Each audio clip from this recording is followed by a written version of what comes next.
When John Green's Turtles All the Way Down was released in 2017, readers were baffled by the book's peculiar title.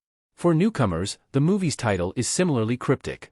Although Turtles All the Way Down features a lizard-like New Zealand reptile called the tuatara, it doesn't feature any literal turtles. Instead, the movie and book's title is something much more metaphorical.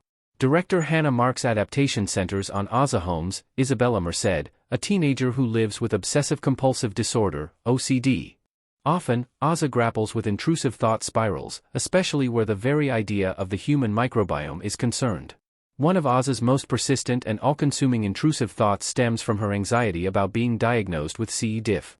To cope with the obsessive thought spiral, she performs compulsions, namely, cleansing the never fully healed callus on her finger in an effort to drain out any trace of life-threatening C. diff. Although Ozza knows that her spirals are irrational, OCD is an anxiety disorder, there's no way to think her way out of the barrage of intrusive thoughts. Performing the related compulsions only provides temporary relief from said anxiety, thus perpetuating Ozza's harrowing experiences with her OCD. Turtles All the Way Down is an old philosophical joke. The phrase connects to the problem of infinite regress. Throughout the film, Ozza describes her most acute experiences with intrusive thoughts as thought spirals.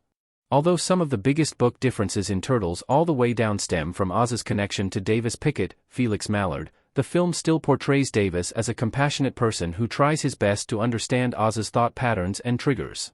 Even Davis's painting of a spiral draws Ozza in as it finally feels like a manifestation of her brain's way of navigating anxiety.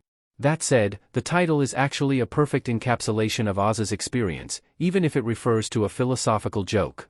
The phrase, Turtles All the Way Down, expresses the problem of infinite regress, which is best described as a series of appropriately related elements with a first member but no last member, where each element leads to or generates the next in some sense, via Stanford Encyclopedia of Philosophy. Visually speaking, a turtle rests on the back of a bigger turtle, which itself rests on the back of an even bigger turtle, and the individual turtles are all part of a column of turtles that continues on indefinitely. The phrase also references the mythological world turtle, which carries the world on its back.